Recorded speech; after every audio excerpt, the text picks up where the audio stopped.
Hello and welcome. Good morning. Welcome to the SC Launch and Learn with Matt Vady, CEO of ERG Payroll. Today we are discussing millennials in the workforce. Awesome topic. Before we begin, though, I'd like to go over some housekeeping items. First of all, if you can hear me, please go ahead and raise your hand in the webinar controls. All right, Jack, welcome. Jerome, Kella. So happy to have you all here. You can go ahead and lower your hand. Thank you for letting me know that the audio is on and we're ready to go. So secondly, on to the format of today's webinar, we are going to keep all of the audience audio muted. So if you have any questions, please feel free to type them into the webinar controls at any time. Matt and I will stop about 20 minutes in and we will have a Q&A period. And then we'll have another Q&A period at the end. The format of that will be, I'll be reading the questions out loud, and then Matt will be answering them. So let's go ahead and get started. My name is Julia Linton, and I'm serving as the Operations Manager for SC Launch. And I'd like you all to join me in welcoming our speaker, Matt, to the webinar studios. Matt is the CEO of ERG Payroll and HR, which is an HR technology firm in Colombia.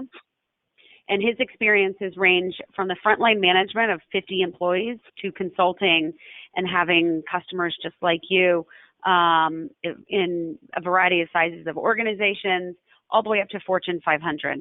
He has developed HR software and is now leading his own team with explosive growth at ERG Payroll. He has coached and trained thousands of people in his diverse career. Matt, I'd like to welcome you here. Thank you for joining us. Thanks, Julia. I appreciate you having me. Great. All right. Well, the mic is can now you hear yours. me okay?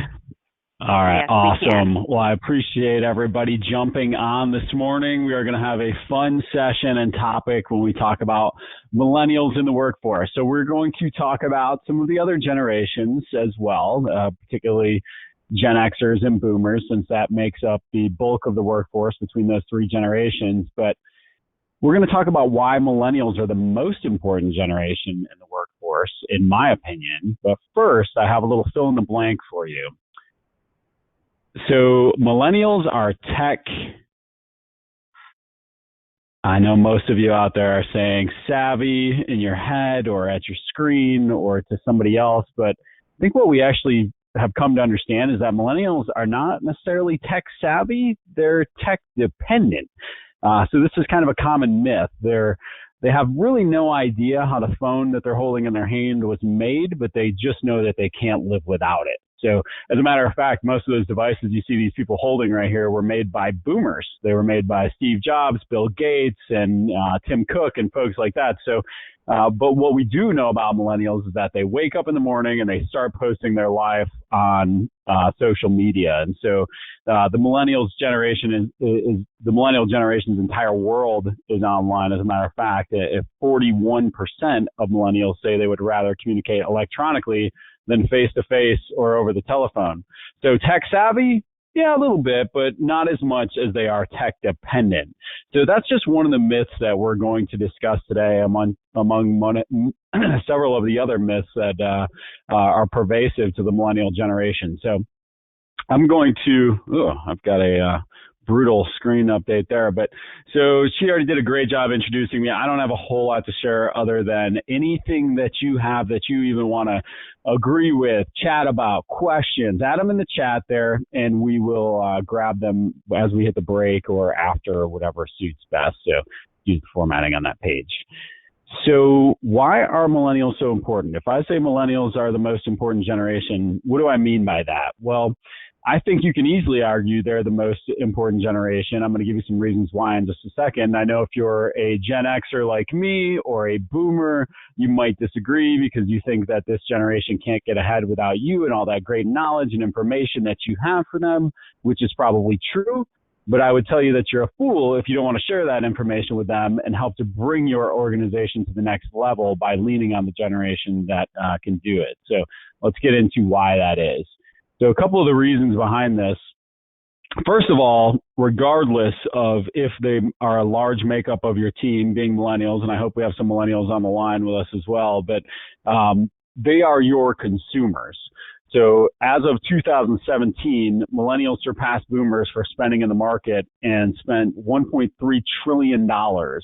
And so regardless of what your team makeup is, your customer makeup more and more, and we're seeing this as well. So we've got a payroll and HR outsourcing company where traditionally our decision makers were boomers. Then it started moving to Gen X, and we're seeing more and more millennial decision makers, which is awesome. And it's really important to understand their buying criteria, which is one of the reasons they can be so important to you. But one of the other things to note is that their values have changed. So when you look at the percentage of folks who were married by the time they were 28 years old, boomers, 48% of boomers were married by the time they were 28 years old, whereas only 26% were married by the time they were 28 of millennials. So why is that important to us as employers? Well, I think it's so important because their values have changed, which mean our values as employers have changed.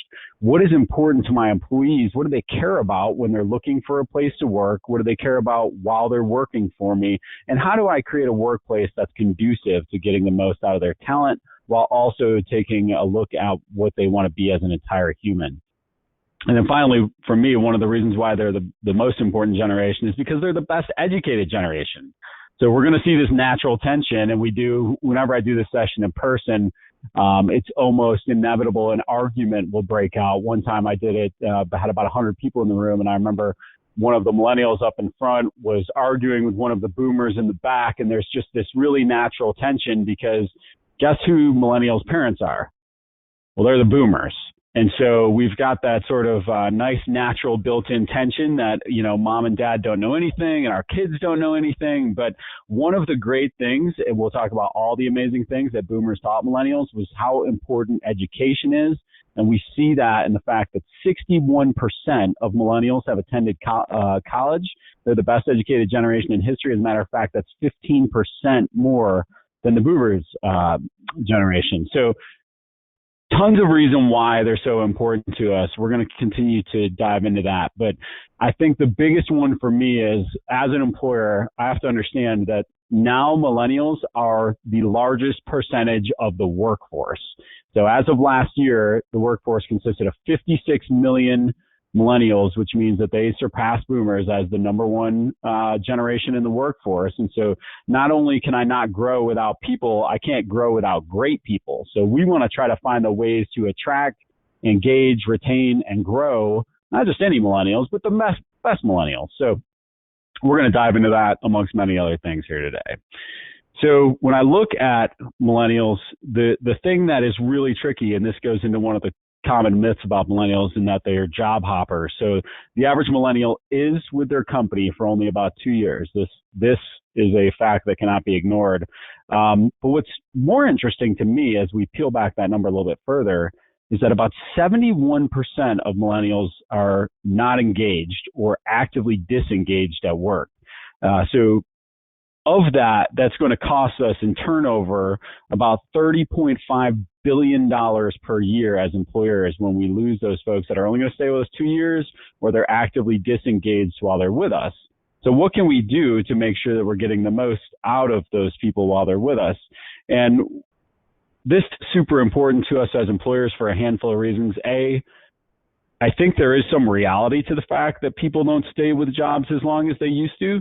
So we have to create a workplace that is suitable to that. If I know that my average millennial is only going to stay with me for 2 years, then do I have the systems and processes and performance management processes to allow them to succeed and grow themselves during that time? But B, the more obvious is, what can we do to extend that beyond 2 years? And also, what can we do to move them out of that 71% who are disengaged and into the 29% who are engaged?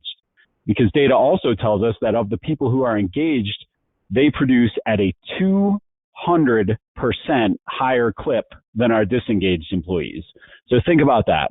It's Pareto's principle at its finest. So the top 29% of our people who are the most engaged are producing at a 200% higher level than the rest of our staff. So we want to make sure that we're moving people up and into that top tier of engagement And those others, we're doing everything we can to allow them to be productive while they're there, but we understand that we have to position our organization for some natural turnover over time. All right. So the first thing I want to get into is, who are these mysterious millennials? I have one customer who is a boomer, and she is just mystified by the millennials, which I laugh about because her children, once again, are millennials, and she knows them as well as anybody from that perspective. But in the workplace, she's still trying to make those correlations and trying to connect the dots between what do these people care about when they show up to work every day? How are they different than some of my other staff? And how can I create the type of workplace that's meaningful to them? So the first thing we want to understand is, where are the lines of delineation here, and what are some of the characteristics of each of these generations?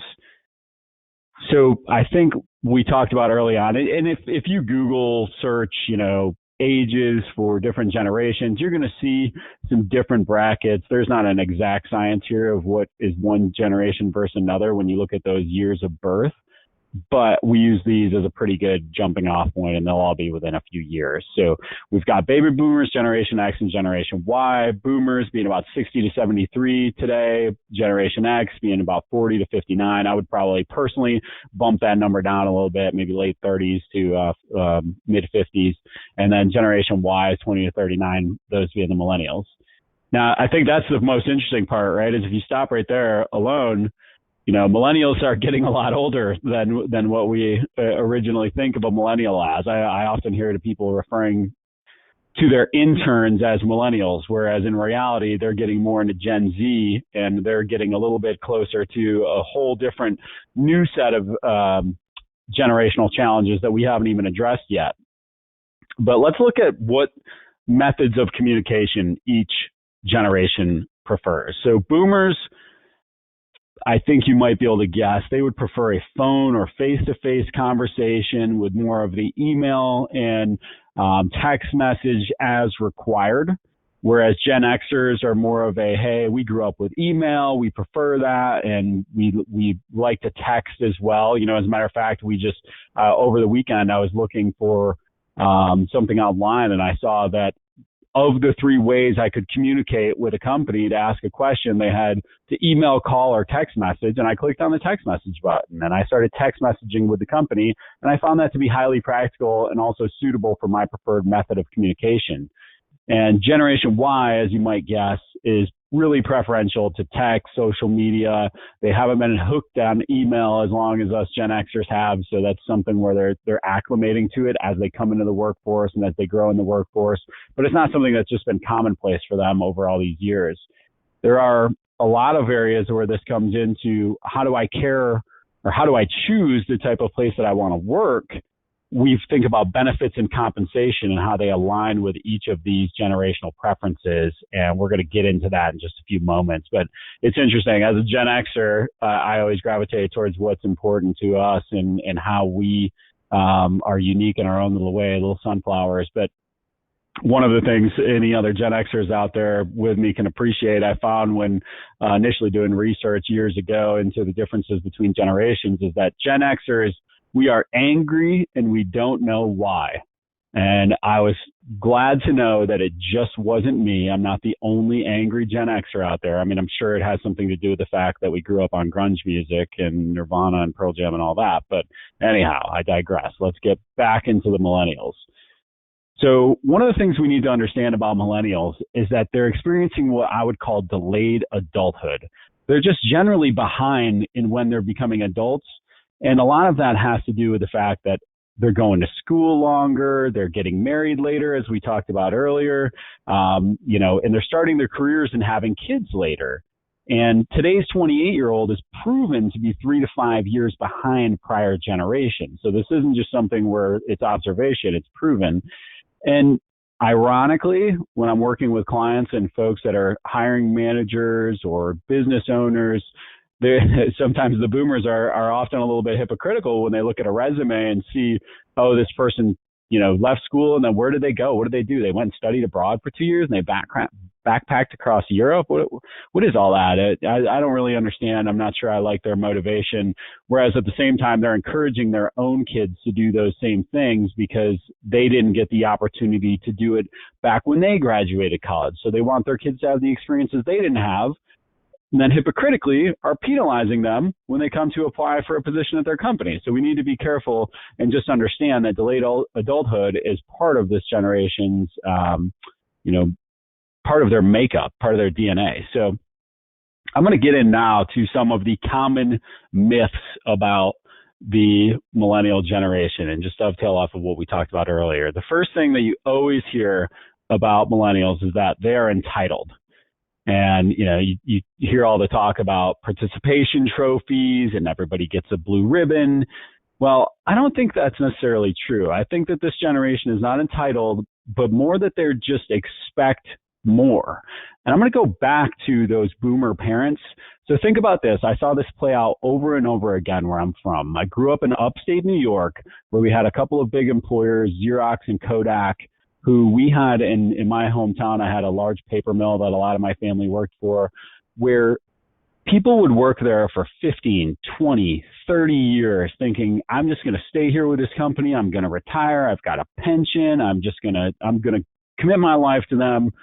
And then one day they get that notice saying, hey, we're downsizing. You're without a job. Here's your severance package. And so now these millennials have grown up seeing that their parents, all that loyalty, everything that they stayed with that company for through thick and thin was not rewarded in the long run. So the expectations have risen. And also those parents were teaching their children, hey, look, be a little bit more selective in who you work for and make sure that they stand for something that you believe in. And so this is a very great job of parenting by the boomers, but also oftentimes it's misinterpreted in how we view the millennial generation. So I think the first thing that becomes a part of that is that they are achievement oriented. We live in a gamified society, right? Everything has a game, a way to level up, points associated with it, not to mention that this generation's parents taught them about goal setting from an early age. Have high goals, set the bar high, make sure that you're doing things that are going to be good for the long term, continue to get that education so that you can have the career that you want and reach the career goals that you want. Going back to those, working for those large corporations, this generation's much more socially conscious than generations past. This is a message that resonates with millennials, is what are you doing to make my environment better, to make the world a better place, to be inclusive and make sure that everybody that I know and that I love is going to be taken care of, whether we're creating a widget or whether we are out there actively cleaning the ocean. What does my organization care about? And we'll talk more about that in just a few minutes. But the other characteristic that one of the many things I love about millennials are that they are team players.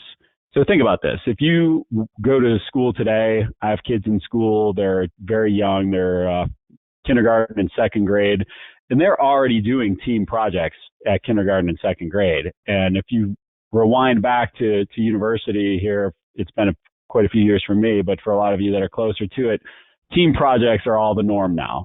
And so that starts from the time they're in grade school all the way through high school and college, in that people are used to working in a team environment and trying to get the most out of it. Well, not to mention the fact that, children are starting to play sports at 2 and 3 years old nowadays. So becoming a team player is a very common thing. And so as an employer, I have to say, what sort of opportunities am I giving them to work in a team environment? Because this is where they've thrived and this is what they know. Finally, also continuous learners. So highly educated, smart people, very involved in education, all the extracurricular stuff. When I look at a resume today, I'm shocked at all the extracurriculars and all the different internships and all the great things that people have going on. It's really exciting to see. And, the best educated generation in American history that really values education. So they're also digital natives. This is really cool when you think about it, in that they haven't really had to make, while we've seen continuous evolution and just exponential growth on the technology side. It's not that this generation has had to become acclimated with technology. I think back to when I was a child, when you wanted a remote control for the television, I was the remote control for the television. They'd tell me to walk over to it, and I'd turn a big dial and went thunk, thunk, thunk. Whereas nowadays, my mother-in-law tells me a story all the time about how my younger brother-in-law, she asked him to go outside and unlock the car, and he went out to use the key fob to unlock it, and the car wouldn't unlock, and he came back in and just said, the car is broken.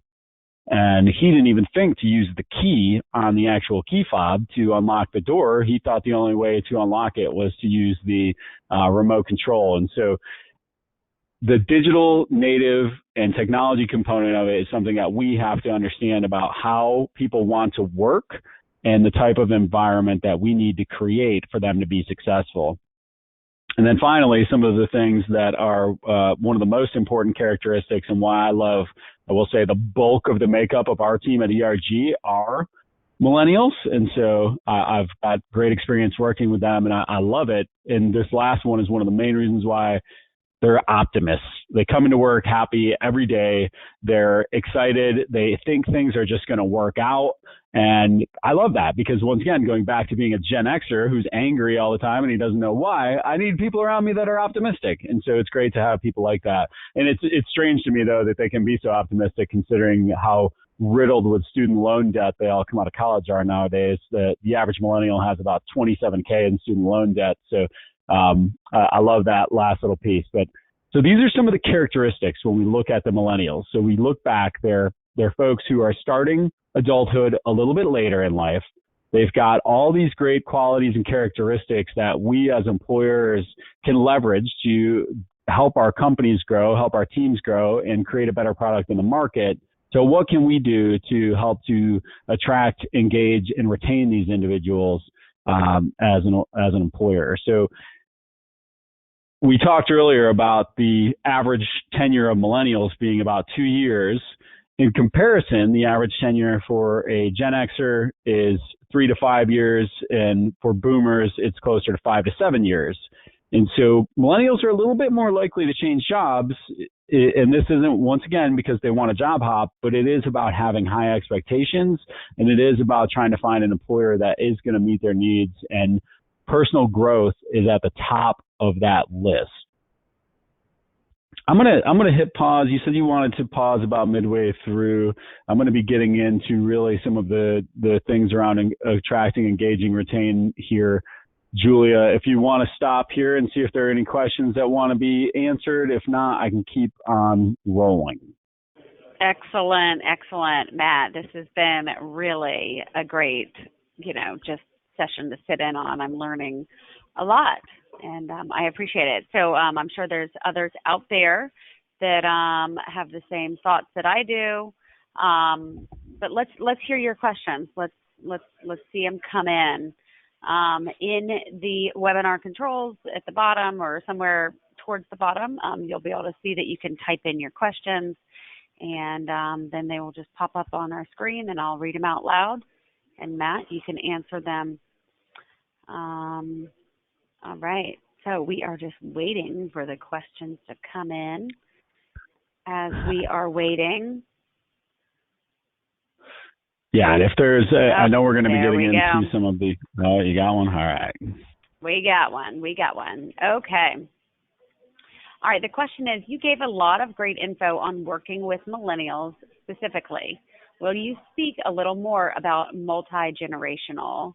I'm sorry, there's more to this question, and for some reason I'm not able to see the whole thing. Let me see.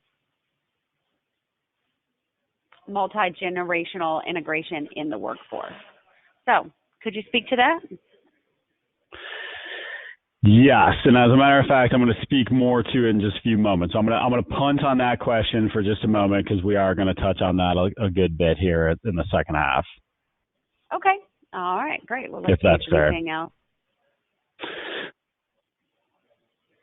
All right. Here we go. We've got another one that just came in. It says, for small companies that do not have a lot of cash to throw at employees, what can we do for retention? That's a good question. That is a great question. And it's something that I think it starts with understanding what's important to your employees. And I feel like I'm going to give you the same exact answer, Julia, because it's literally the next slide is what is important to millennials and the most valued benefits they have. And the first thing you'll notice as I transfer over to the slide is that cash and cash bonuses are number 3.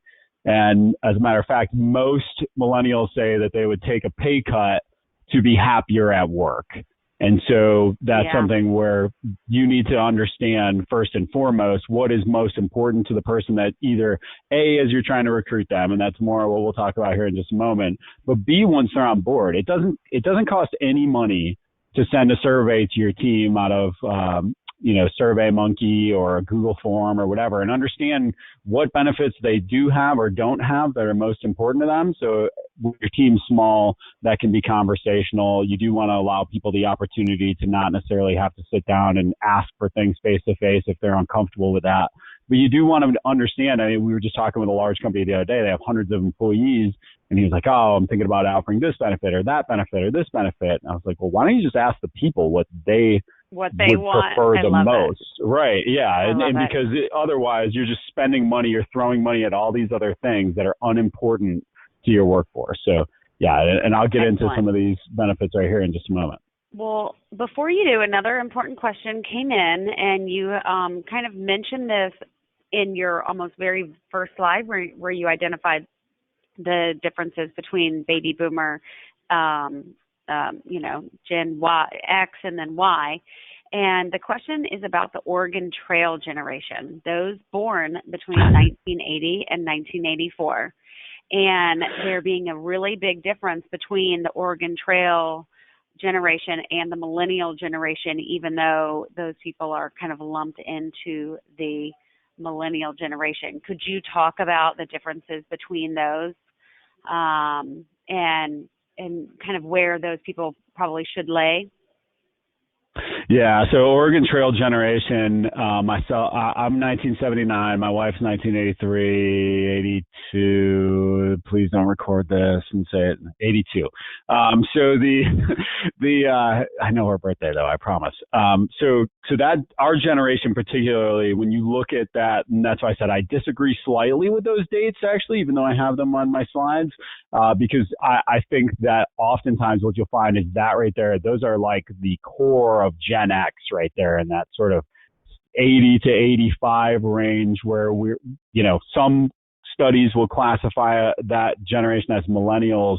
They are this nice little subset that when you look at the laundry list of characteristics of Gen X and some of those things I've already listed out of preference of communication, some of their emotional state, if you will, talk about my own issues there, but we tend to be much more squarely in that Gen X. And so I don't know that I would consider up until 84, most of those folks really resonating with the millennial generation. I think that I would downshift that a little bit, but yeah. And so when you look at the benefits and these things that are important to them, you think they're much more career oriented. So at that stage of the game where people that have, once again, we care a lot about climbing the corporate ladder. We've been around. We like the structure. We're linear thinkers.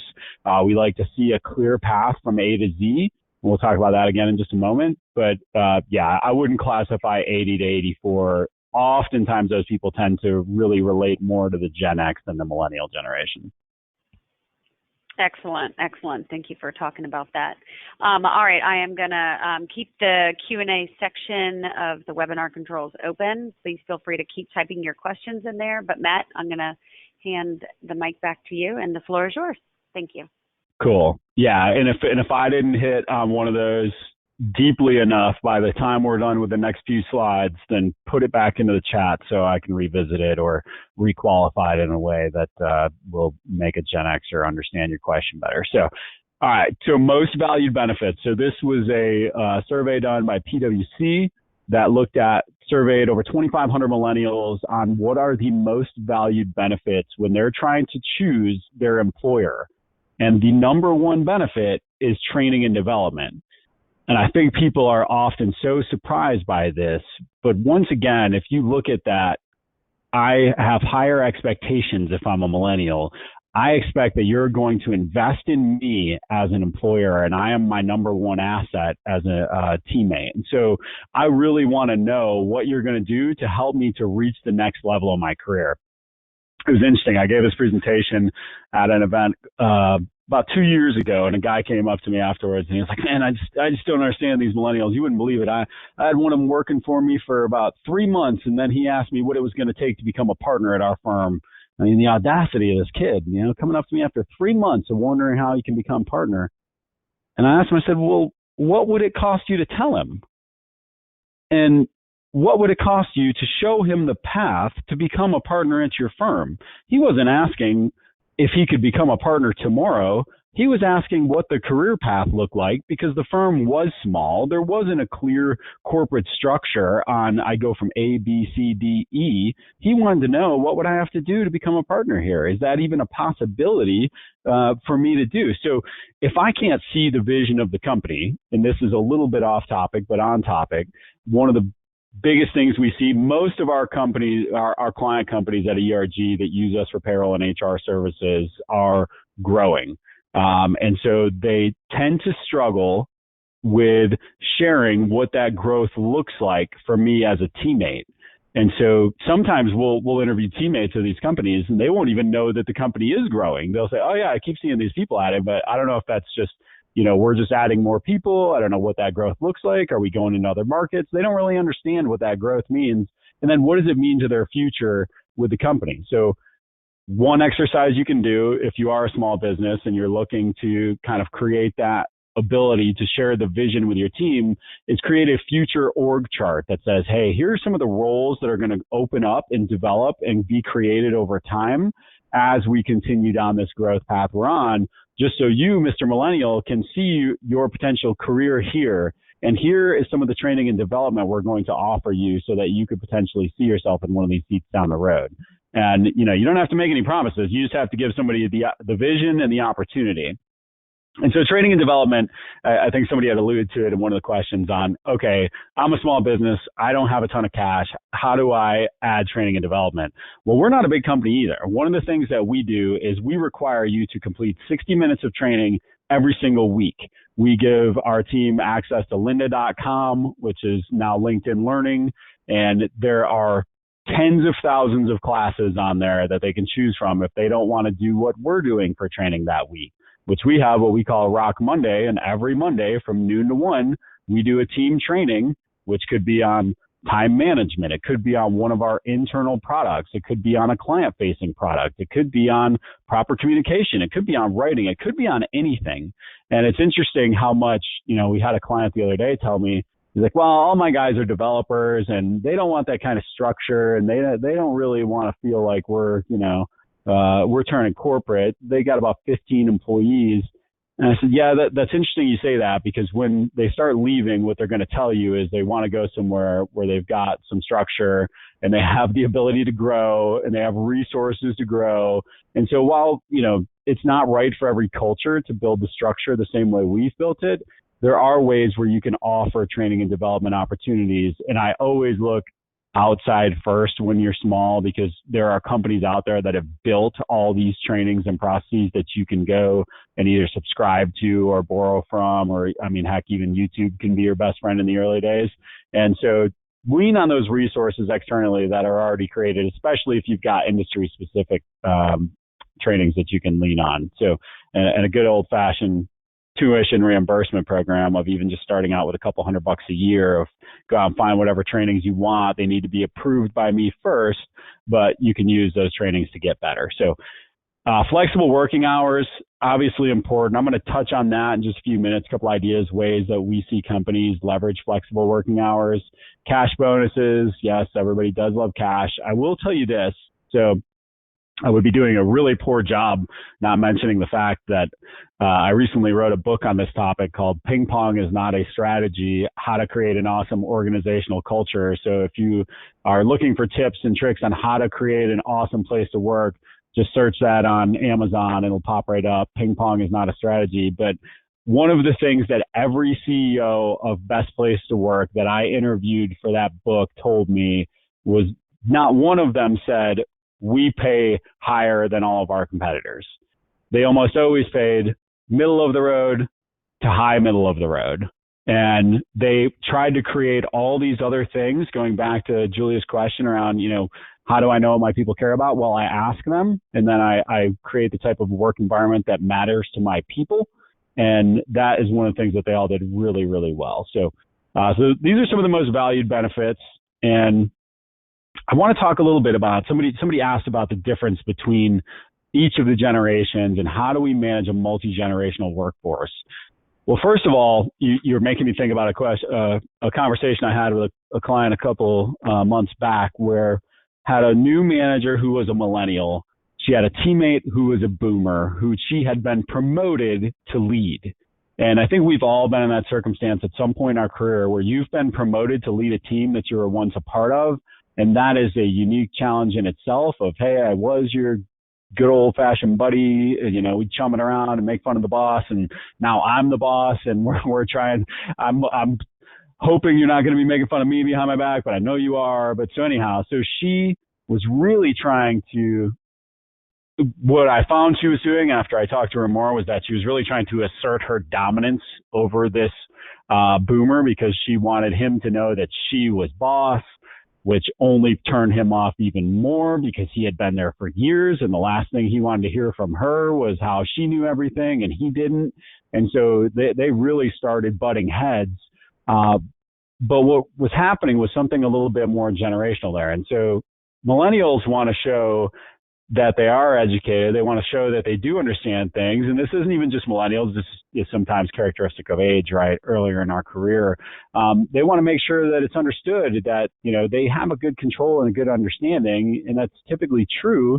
But what this boomer wanted and how they like to be led is by being more coached, ask questions so that they can feel empowered, and they already know the answer. They just need you to help to pull it out of them. And so we talked to her about a style of leadership that was more coaching based, where she was asking questions, giving this person the ability to lead the team, giving them the opportunity to be empowered, while she could become more of a servant leader, where she would be putting them in a position to succeed and sort of by allowing herself to forgive some of that power so that she could allow her team to succeed better. So I think when you look at a multi-generational workforce, there's a couple things to understand.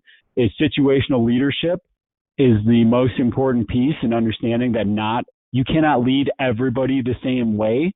And this is something that all of us have to understand, whether that's our different ethnicity, our different background, where we're from, how old we are, all those things we bring with us to work and to our mentality and how we approach work.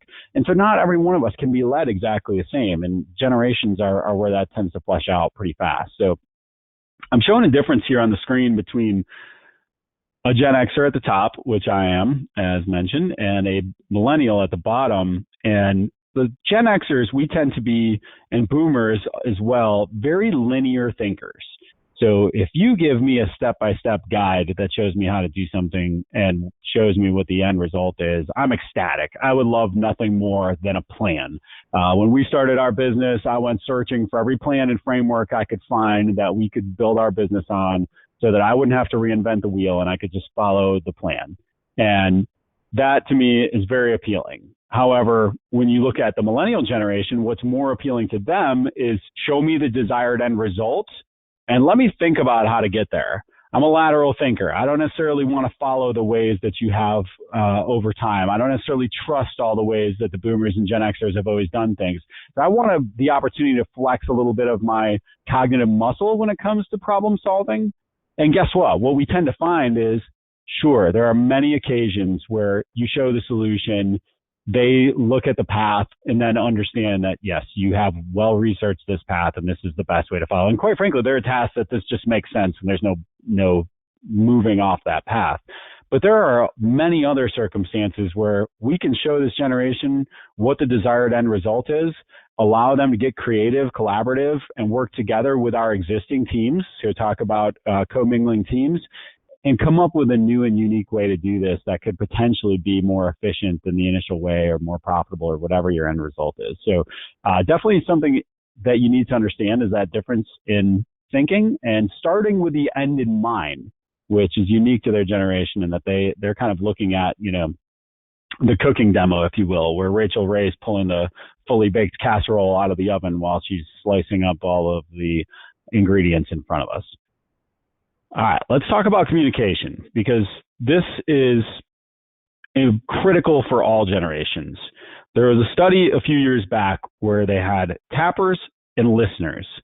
And the tappers were tasked with tapping out a song, well-known songs such as Happy Birthday to You, Row, Row Your Boat. So they tap out the rhythm of the song, and the listeners were asked to guess the song. And so now the second part of this is the tappers had to guess what percentage of the time the listener got it correct. And so on average, the tapper thought the listener would get the song correct 50% of the time. So I'm sitting here, I'm tapping out, row, row, row your boat gently down the stream. And guess what? I've got that melody in my head. I can hear the song while I'm tapping it out. And I think that that other person across the table from me hears that same melody and is also hearing the song right alongside me. Well, in reality, they were only getting about 1 out of 40, 2.5% correct. So I, as the tapper, thought that you were getting half of them correct, whereas in reality, you were only getting 2.5% correct. So to take this a step further, the craziest thing about this was not only was the tapper way off in their estimation and how much these people understood about what they were trying to tap to them, they would get really frustrated with the listeners when they got the songs wrong. And so as soon as they found out they didn't understand, not only were they surprised, but they were a little bit perturbed about it.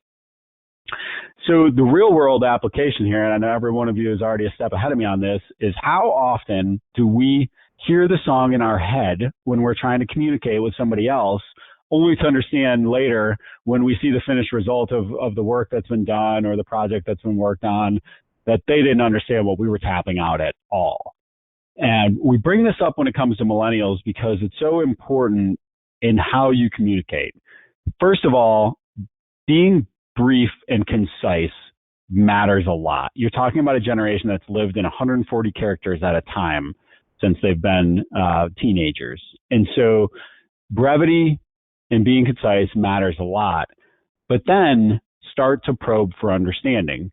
So go through this with my kids all the time. My 6-year-old son tells me every day, "Son, do you understand what I just said to you?" "Oh, yes, Dad. Yes, sir. Sure do." "All right, tell me what I just said to you." And then he says nothing back to me. It won't quite be this bad in the workplace, but what you really want to do is get an understanding of what was heard versus what was said so that we can make sure we're on the same page. And this is, if I do a employee survey with an organization, the first time we do it, the top 2 problems that we always run into, or always one of the top 2, is that communication is not good. And so this is across the board. So is communication ever good? I don't know. But can you make it better for you and for your team? Yes. And there's great ways to do that. The first is just that understanding, probing for understanding afterwards. But now let's take that a step further when it comes to communication. One of the most efficient ways to communicate with people and to give them a benefit, going back to one of the questions somebody had around what sort of benefits can I give as somebody who's low on cash, well, feedback is one of the cheapest, most time efficient, and valuable things you can do as a leader to improve morale and retention. So millennials are going to be more likely to leave your organization if they don't feel the support and appreciation and have the flexibility that they require. And support and appreciation, support sometimes more challenging, appreciation very simple, right? A simple thank you, a recognition in front of the team, the understanding that I'm doing the job poorly or I'm doing it well. One of the things we always talk about is nobody should ever be surprised when they get fired or let go. And that starts with communication and feedback, right? So we want to make sure that we're communicating efficiently with our team. Now, when we talk about retention, I mentioned earlier that we talk a little bit more about flexibility. People get really scared by this flexible work arrangement because they take it immediately to the far extreme of like come and go as you please, dogs in the office, people just kind of doing work on their time. you can implement flexibility in a way that is most appropriate for you. Sometimes flexibility means that a person with children is allowed to take their kids to school on the days that they want, but if they've got doctor's appointments, they're allowed to come and go. We're talking about, are they going to come in later to make up the time? Are they, what are they doing to make sure that their workload is covered? Sometimes flexibility comes in the fact that, hey, our core hours are 10 to 3. Everybody should be here from 10 to 3, but if you want to start your day at 10 and work till 7, that's great. If you want to start your day at 8 and work till 4, that's great too, but the core hours are 10 to 3. So flexibility can come in a lot of different ways. Once again, the educational system has taught people autonomy at a much higher level, and you get to choose your workstation, choose your group. This is what they've become accustomed to. So allow some of that flexibility and find ways where you can implement that in your workflow in your organization. Finally, recognition. We just kind of brushed on it a moment ago. People want to know that they are appreciated for what they do. And a public recognition for a job well done will often go further than a cash reward anyhow. And I always say to start very simple with recognition. So first and foremost, thank people when they do things well and recognize the type of behavior you want to improve, but also start to look at things like birthdays, anniversaries, work anniversaries. What are you going to recognize? The biggest mistake we see people make is they roll out this big, complex, convoluted recognition program only to start to roll it back later. So, we had the Star of the Month program, and then we just got tired of doing the Star of the Month program. Or, we had this, and then, it just went away. When we're small, I know as well as anybody, it's challenging to have something where if you've got 10 people and you're going to do a monthly recognition, well, now you're just kind of handing the next person in line the recognition each month. And you don't want to get into recognizing people for things that aren't necessarily true. But so work, family, people want to feel included. They want to be part of something bigger than themselves. You can do this with things like team building events, group meetings. If you're not doing group team meetings, especially when you're smaller, you got to have some sort of an all hands, especially when you're small, to allow your team to get to work together, be collaborative, feel like they're part of a bigger thing. And finally, mentoring. So going back to somebody asked a question about integrating the multiple generations, boy, there's nothing more powerful than having different generations mentoring each other and understanding that each of them has something to glean from the other and really getting them to open up and be a part of a team together. All right. So culture matters. It matters a lot. We talked about it earlier. Purposeful work, flexibility, and trust. You cannot fake these things. The number one answer that we get on what is most important for searching for a career is doing work that matters. And people put a lot of weight on doing something that matters nowadays. If you haven't seen the great Simon Sinek TED Talk or read his book, Start With Why, I highly suggest it. Last name is S-I-N-E-K, Simon Sinek. But he talks about what is your why. People don't care about what you do. They don't care about how you do it. They care about why you do it. And this is particularly important when we talk about millennials because they broadcast their lives on social media and they want to tell a story that they can be proud of. So you as an employer should do the same. You need to identify your why and make it part of your employment brand and make it something that people can gravitate and want to become a part of. How does the work that they do impact the world? All right, I'm going to start to wrap it up here. I'm going to end on one of my favorite quotes ever. Jim Goodnight out of Raleigh, North Carolina, SAS. If you're not familiar with SAS and you want to look at a place that's one of the best places in the world to work year in and year out, talking 5-star dining on site, childcare on site, it's just a beautiful facility, great people. Had the good fortune of working with them in the past, but this quote says it all to me. 95% of my assets drive out that gate every evening. It's my job to maintain a work environment that keeps those people coming back every morning. And that is really our job as leaders, is to create the type of work environment that's inclusive, that I understand my team and I understand what matters to them so that I can create the type of place that they want to be a part of and that they're proud to be a part of. Congratulations, everybody. You did it. You get a participation trophy. I see many of you made it to the end, so that's fantastic. Your participation trophy is in the mail. You did great. If you want to learn more about us, you can check us out online at ergpayroll.com. But we provide HR technology expertise and recruiting services for businesses with typically between 10 and 250 employees and of all different industries. So, Julia, I'll punt it back over to you for Q&A if there is anything else that came in, and I genuinely appreciate everybody taking just a few minutes out of your day today to talk about this super important topic. Matt, thank you so much. I'm really looking forward to getting my trophy in the mail. It better be a good one. No. Yeah. This has really been just really, like, I just can't, I'm not over exaggerating here. I really enjoyed this entire discussion. So thank you very much. Really appreciate it. I'm going to open up the floor now for Q&A. Keep the questions coming in.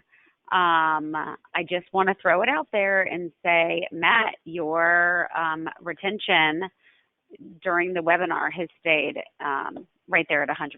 So bravo right there. Oh, wow. Okay. Well, yeah. So question has come in and let's see.